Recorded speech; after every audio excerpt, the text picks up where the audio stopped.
Ang programang ito ay rated SPG. Striktong patnubay at gabay ng magulang ang kailangan. Maaaring may masiselang tema, lengguwahe, karahasan, sexual, horror o droga na hindi angkop sa... Get your things together, magbabaksyon tayo. Kinakabahan ako sa lolo mo. Baka magsumbong. Narito na nga ang ating pakaabangan bukas Biyernes sa Abot Kamay na Pangarap. Nagulat nga ang lahat dito sa sinabi ng attorney ni Don Pepe na kung bakit pinatanggal itong si Zoe sa last of Will of Testament ng araw na yon bago makidnap itong si Don Pepe.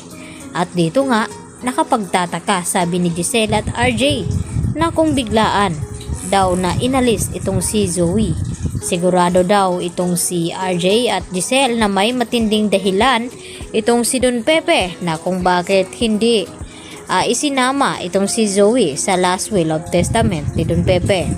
At dito naman na sinabi ni Giselle kay Moira na mapapatunayan na nga nila kapag nagising itong si Don Pepe at magsasalita na kung bakit tinanggal niya itong si Zoe sa kanyang pamana.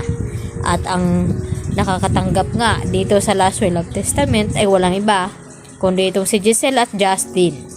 At hindi pa nga sigurado itong si Zoe kung mamamanahan ba ito dahil hindi pa nga napepirmahan ni Don Pepe ang nasabing mana na ibibigay nga dito kay Zoe.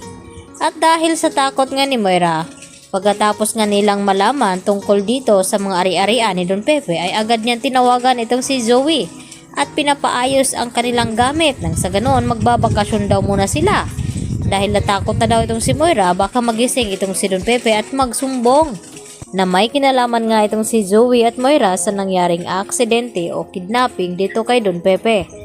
At ito naman ang pinapakiusap ni Giselle kay Eric na sana pagbigyan daw siya na makasama ang kanyang anak kahit isang araw lamang. At dito na sumagot itong si Eric kay Giselle na alam daw niya ang sagot sa kanyang tanong.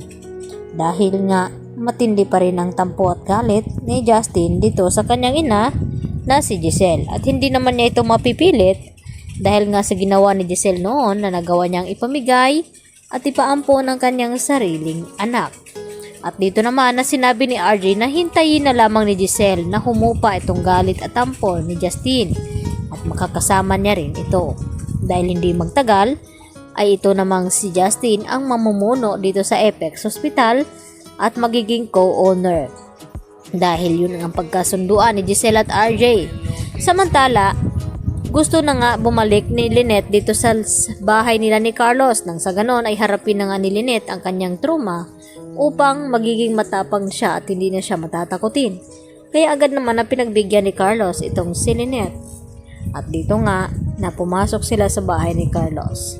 At dito naman na sinubukan na tanungin ni Carlos itong si Lynette kung sakaling siya daw ang magiging ina ni Zoe ay tatanggapin niya ba daw ito. At kung sakaling siya, Carlos, ang maging ama ni Zoe, okay lang ba daw kay Lynette? At hindi nga nagiging maganda ang sagot ni Lynette dahil sigurado magkakaproblema daw sila ni Carlos dahil kung bakit inilihim ng matagal ni Carlos at hindi sinabi ang totoo. Pero nakahanap naman agad ng alibay itong si Carlos na baka sakali lang naman, yun nga ang sabi niya.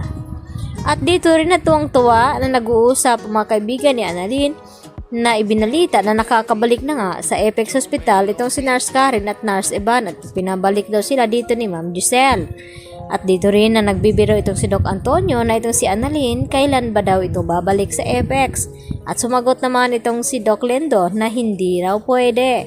Dahil ang gusto ni Doc Lendo na makakasama niya itong si Annalyn sa Sturge Hospital. Subalit mas pipiliin ni Annalyn manatili sa Apex dahil gusto niyang personal na maalagaan itong kanyang lolo hanggang sa gumaling. Dahil gusto rin malaman ni Annalyn kung ano ba talaga nangyari dito kay Don Pepe at kung bakit inalis niya sa mana itong si Zoe Tanyag. Yan ang ating pakatutukan bukas mga kapuso. Dito lamang yan sa Abot Kamay na Pangarap.